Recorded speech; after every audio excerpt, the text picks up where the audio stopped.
vamos dar continuidade aos trabalhos do dia.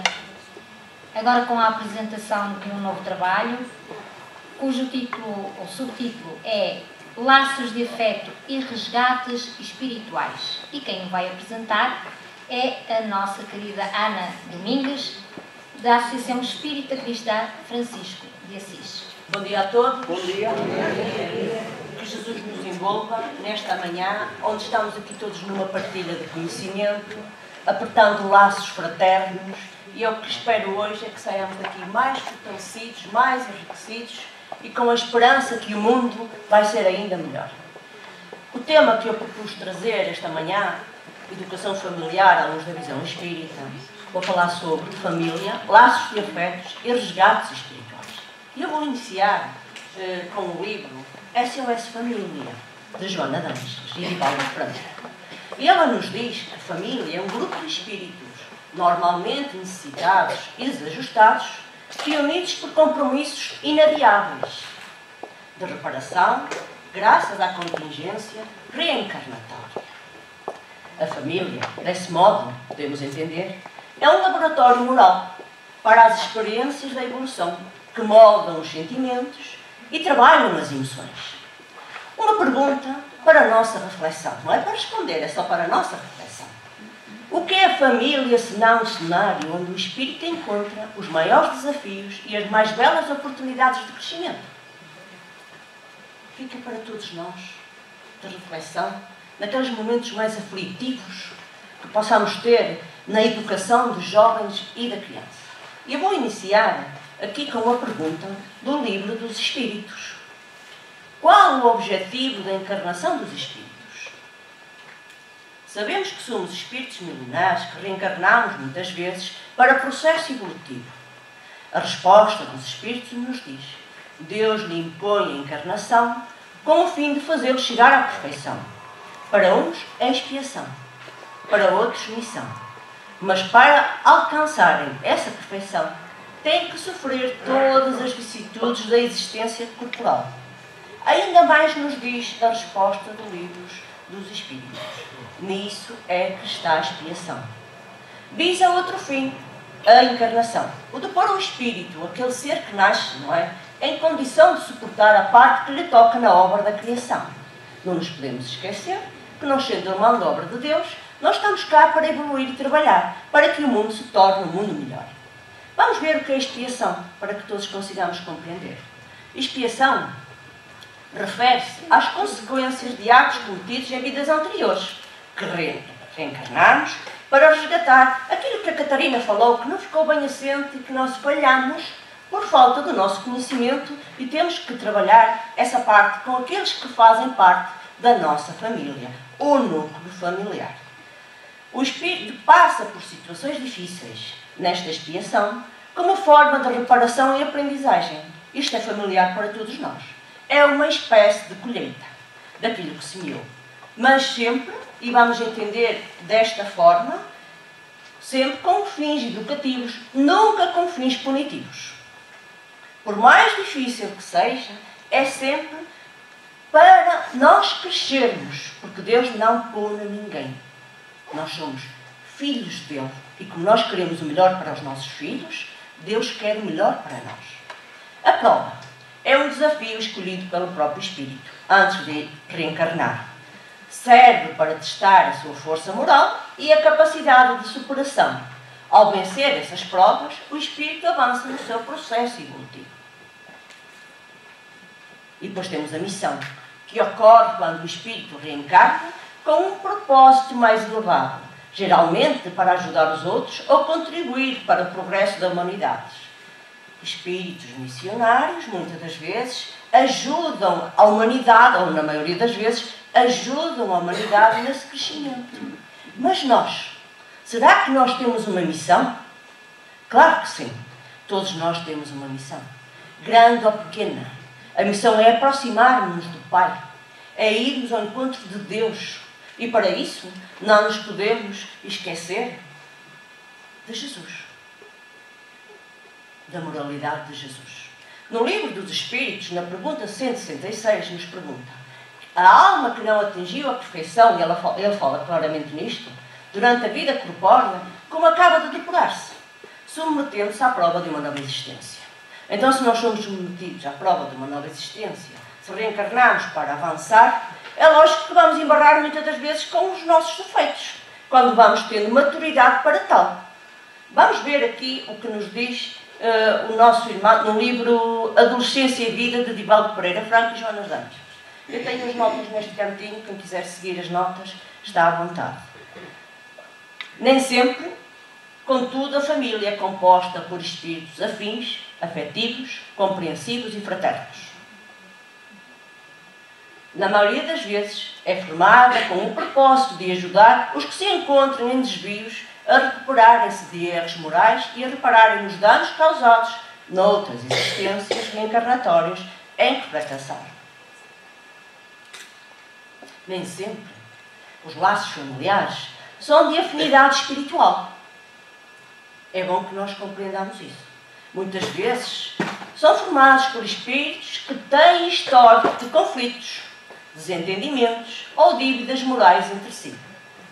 A reencarnação em grupos familiares permite a oportunidade de reconciliação, perdão e crescimento mútuo. Pais, filhos, irmãos, cônjuges podem ter sido adversários noutras vidas e agora convivem para reparar erros e desenvolver o tal amor verdadeiro. Os laços de sangue são instrumentos da providência divina para aproximar corações que precisam aprender a quê? A amar. Simplesmente aprender a amar. Os laços espirituais resultam da simpatia e da afinidade dos espíritos. Depois vamos ter aqui as dificuldades familiares, que nós todos também sabemos que as temos. As dificuldades familiares, como incompreensões, conflitos, abandono, doenças, não são castigos, mas são provas e expiações que visam o progresso espiritual. Cada membro, e não nos podemos esquecer disto, da família tem um papel, uns como instrumento de apoio, outros como desafios educativos. O lar é o primeiro campo de vivência do Evangelho, onde se aprende a perdoar, a servir, a respeitar e a amar. A família, o núcleo família, funciona como um laboratório de reencontro e reparações. Por isso é que nós vemos muitas das vezes as tais dificuldades que nos acontecem nas famílias. Como a pergunta que fizeram à Catarina, os dois irmãos, não é? Que picam-se muito um ao outro. É preciso muita compreensão, muito amor, muito diálogo. É preciso que nós entendamos o que fazemos no mundo, o propósito de nós estarmos no mundo. Depois temos um fator muito importante, que nós trazemos os traumas e os stresses das existências passadas, como nos diz aqui Manuel Filomeno de Miranda. Os traumas, os stresses, os desconcertos psíquicos e as manifestações genéticas estão impressos nesse corpo intermediário que é o modelo organizador biológico para o espírito. Sobre a ação do espírito em processo de evolução e irão expressar-se no campo objetivo como necessidades de moral de reparação de crimes e erros antes praticados. Para que todos nós consigamos entender de alguma maneira, o perispírito é o corpo semimaterial, que serve de intermediário entre o espírito e o corpo físico. Ele resiste às experiências vividas. Ao reencarnar, o espírito molda o corpo físico segundo as suas impressões gravadas no perispírito. E eu agora vou falar um pouquinho sobre uma investigação liderada pela uma psicóloga, Maria de Jesus Candeias. Esta investigação foi publicada no dia 3 de julho de 2025, não foi há muito tempo, que ela analisou 900 jovens da área metropolitana de Lisboa, com idade média de 15 anos. O estudo identificou fatores familiares e psicológicos, como ideação suicida, sintomas de perturbação e impulsividade, como principais riscos associados ao sofrimento emocional na adolescência. É bom que nós tenhamos isto em atenção. Cerca de 30% dos adolescentes inquiridos falaram e disseram que já se autolesionaram. 7%. O que é que estes 7% fizeram? Tentaram pôr fim à vida, pelo menos uma vez. Apenas 13% procuraram ajuda. E agora eu pergunto, o que é que nos falta a nós para começarmos a abraçar o trabalho verdadeiro, com mais afinco, com mais amor e olhando para estes jovens e estas crianças, que são eles o futuro. Hoje estou eu aqui a dar a cara, amanhã são eles que estarão aqui a dar a cara. E nós, na espiritualidade, pedindo a Deus que nos deixe ajudar a intuir estes nossos filhos, que estão no nosso seio, para que consigamos, de alguma forma, os educar, caminhar, que eles caminhem para Jesus. E não nos podemos esquecer dessa parte. Vou respirar fundo, que é para continuar aqui o meu trabalho. A maioria dos jovens revelou ter pensado em suicídio e 18% admitiu pensar diariamente em suicídio. Em morrer. Esta nossa irmã nos fala, esta psicóloga, nos diz que os comportamentos autolesivos incluem, e isto é muito comum nós ouvirmos isto, cortar-se, queimar-se, bater-se ou ingerir substâncias, com ou sem intenção suicida. Estes atos, nos diz a irmã, a psicóloga, não são birras ou chamadas de atenção, mas sinais de sofrimento psicológico profundo, que nós às vezes não conseguimos detectar, ou os pais não conseguem detectar. Laços familiares frágeis, falta de afeto e pouca partilha fazem os jovens sentirem-se sós e desconectados. Famílias muito rígidas também contribuem para que se sintam presos e incompreendidos. E nós vivemos numa sociedade onde os pais não sabem dos filhos e os filhos não sabem dos pais. Nos alerta a psicóloga. Vamos agora aqui à parte também de Joana. No livro Adolescência e Vida também nos fala no estado da infância. Diz-nos assim: o estado da infância e juventude é particularmente relevante para o espírito em processo de crescimento. Não são irmãos que vêm já evoluídos. É preciso nós educar. É preciso nós mostrarmos a ele o caminho. É preciso nós dizer: hoje é dia de evangelização. Hoje vamos fazer o evangelho no lar. Hoje vamos ouvir uma música edificante. Hoje vamos conversar o que é que se passou na escola. Então, como é que tu te sentes? Aproximar-nos deles. Mostrar que estamos ali para eles. Que somos os pais, que não estamos preocupados realmente, sim, com a vida e dar-lhe aquilo que eles precisam, mas sem excessos. O ser humano é, em essência, fruto da educação, transportando consigo os fatores genéticos que os constituem como consequências das vivências anteriores, experienciadas em reencarnações passadas. E não nos podemos esquecer que devemos educar de forma contínua, tendo como referência o equilíbrio e a valorização moral. E porquê? A criança e o adolescente, embora se revelem ingênuos e puros, no sentido de desconhecer os erros, nem sempre o são em essência. E todos nós que estamos cá, que estudamos a doutrina espírita, sabemos disso. O espírito que neles habita é um viajante de longas jornadas, acumulando experiências ao longo de sucessivas existências. É fundamental incutir hábitos saudáveis desde os primeiros dias da vida física, pois a missão de educação inicia-se no momento da existência onde ele já está no útero da sua mãe, ou mesmo antes. Quando estamos a pensar em engravidar, podemos conversar com aquele ser que vai nascer na nossa família. E não apenas quando o ser está preparado para a instrução formal, que é o que acontece muitas das vezes. Para esse nobre propósito, são indispensáveis o que nós falamos ainda há pouco: o amor, o conhecimento e a disciplina, de forma que as lições transmitidas se gravem profundamente no íntimo e os acompanhem por toda a vida. Educação emocional é essencial na formação do espírito. É ensinar crianças e jovens a reconhecer, a gerir os sentimentos, ajudar a prevenir o sofrimento silencioso, como autolesões e pensamentos suicidas. Devemos-lhe o fazer. Laços familiares fortes, no sentido de existir uma conexão e ligação a Deus, que somos fortes ali, temos um diálogo, temos afeto e criam um ambiente seguro para o desenvolvimento moral e espiritual. Pais presentes e compreensivos são instrumentos valiosos na evolução dos filhos. Vamos aqui à parte da tecnologia.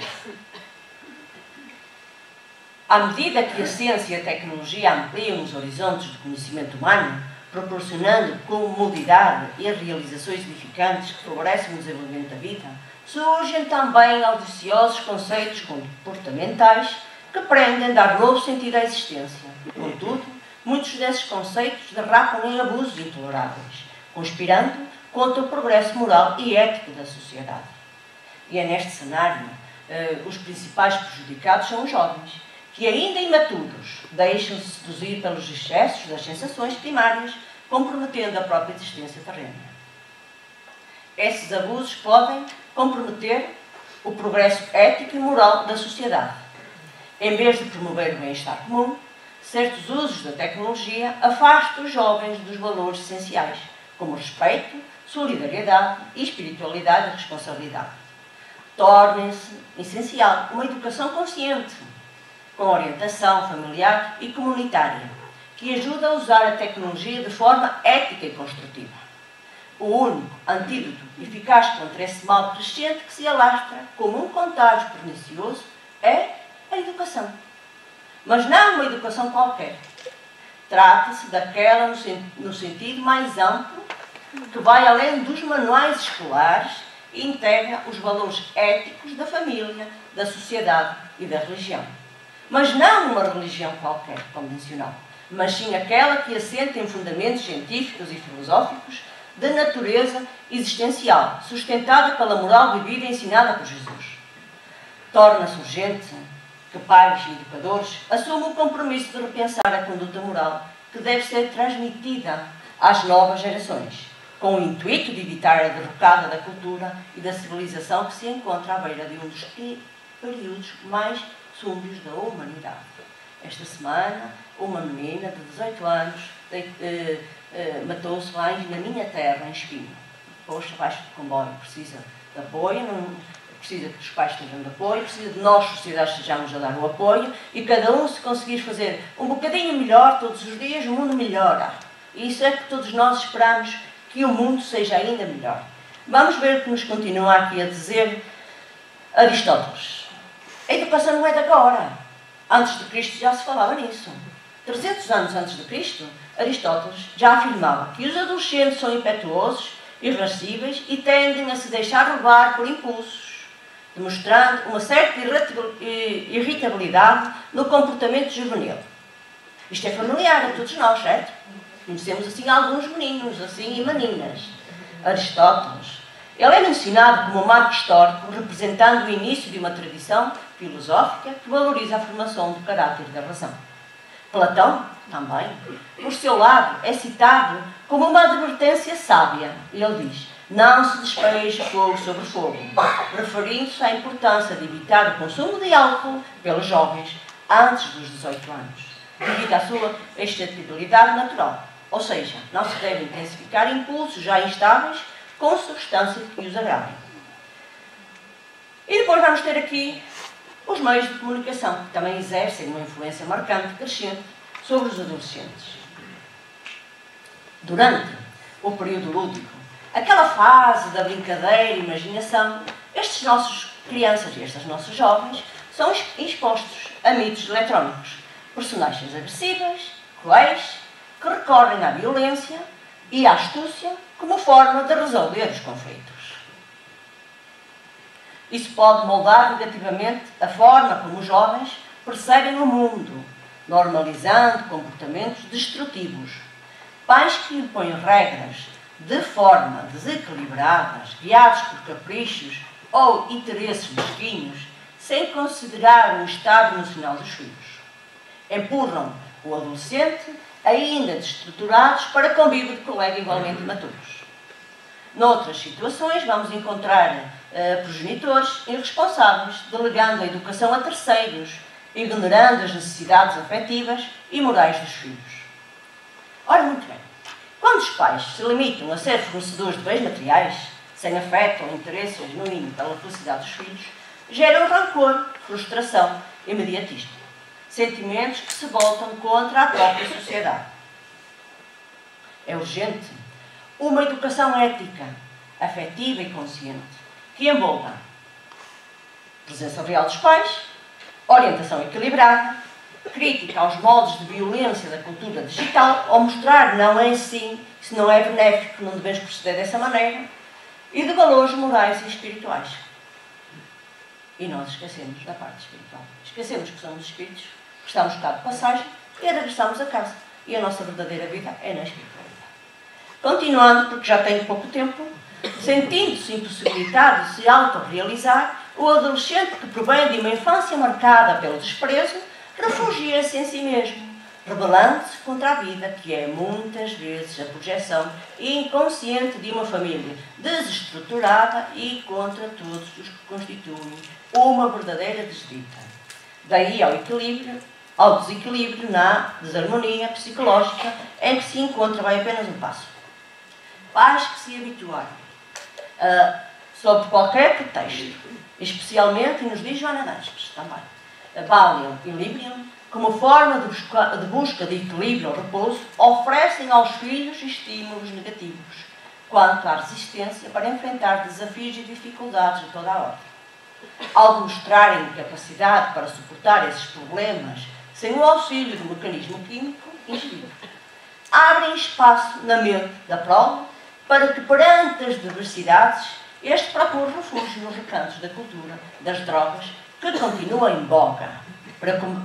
Preocupámos-nos muito com o Covid, preocupámos-nos muito com as pestes, com a epidemia, e esquecemos que temos uma epidemia constante, que são os vícios que estão aí por toda a parte. As drogas transformadas numa verdadeira epidemia, avassalam a sociedade e representam uma ameaça constante de violência e loucura. Depois temos também o alcoolismo, outra droga, desenfreado, disfarçado sob o rótulo de bebida social, conduz os indivíduos a estados degenerativos e a perturbações de diversa ordem. O tabaco, também destruidor e inveterado, é responsável por grandes enfermidades do aparelho respiratório, criando uma dependência difícil de controlar. E eu olho assim, porque isto é de ver ao perto, ainda bem que assim não os vejo muito, vejo as letras só. Está bem? Só para agora foi para descomprimirmos um bocadinho. Há muito trabalho para se fazer. E nós devemos fazer. Vamos continuar aqui. E a religião? Será que a religião é importante? Quanto tempo temos, Isabel? A religião desempenha um papel importante na formação moral e cultural do adolescente, por proporcionar-lhe a visão da imortalidade, ampliando sua compreensão sobre a realidade da vida e seus objetivos essenciais. A religião tem como objetivo essencial conduzir ou reconduzir a criatura ao Criador, auxiliando a reconhecer a sua procedência divina, obscurecida pela rebeldia da própria conduta. Dirigida ao adolescente, a religião deve acompanhar os passos pelos labirintos das suas perquisições interiores, mantendo-se aberta ao diálogo sobre todas as questões que o inquietam ou despertam. Assim, torna-se uma auxiliar valiosa nas decisões livres que eles devem assumir, promovendo a paz interior. Um estudo da Universidade de Coimbra, que foi em 2020 pela autora Carla Maria Teixeira Oliveira, demonstrou que a religiosidade pode atuar como fator protetor contra o consumo de substâncias, especialmente entre adultos e jovens. E o amor? Este tal dito amor que nós queremos para nós, queremos doar muitas das vezes aos jovens e não sabemos como o fazer, queremos compreender o jovem para o amar e não usamos a melhor ferramenta porque não temos esse mesmo conhecimento, pois eu digo-vos que a doutrina espírita dá-nos esse mesmo conhecimento. Quem somos, para onde vamos e o propósito que fazemos aqui da vida. Sendo espíritos milenares que reencarnamos muitas vezes com o propósito de aprendermos a amar, umas vezes aqui no mundo terra de corpo físico, outras vezes na espiritualidade, onde auxiliamos e estudamos os nossos erros, pouco a pouco, todos, e até vou-vos dizer uma coisa que se calhar ninguém sabe. Chegaremos lá. Mais dia ou menos dia, chegaremos lá. Diz-nos assim, Divaldo, o amor é em todas as fases da existência o alimento essencial da vida. É graças ao amor, seja ele presença constante, ou ausência marcante, vivida na infância e na juventude, que os futuros cidadãos aprenderão a enfrentar os desafios da existência, tornando-se construtores do bem ou agentes da desordem. O caráter, afinal, é moldado pela afetividade que amadurece ao longo do tempo, orientando o discernimento intelectual na escolha do que é justo e virtuoso e afastando o que é nocivo ou equivocado. Jesus nos diz: um novo mandamento vos dou: amei-vos uns aos outros, assim como eu vos amei. Jesus ensinou que o verdadeiro amor é aquele que se doa, que perdoa, que acolhe, que exige, não exige nada em troca. É o amor do bom samaritano, que ajuda o desconhecido. O amor do pai que recebe o filho pródigo com festa. O amor que cura. O amor que consola, que se sacrifica pela paz do outro. Esse amor puro não julga, não exclui, não se vangloria. Ele é silencioso, firme e transformador. É o amor que vê o divino em cada ser humano, mesmo nos momentos de queda. Foi esse amor que levou Jesus a lavar os pés aos discípulos, a tocar os marginalizados. E quando ele estava na cruz, a compaixão dele é tão por ser o nosso irmão maior, que ele nem sequer se magoou, porque sabia que nós ainda éramos como crianças muito pequeninas. Amar como Jesus amou é o maior desafio. E este desafio é a maior libertação para todos nós. Acho que terminei dentro do meu tempo.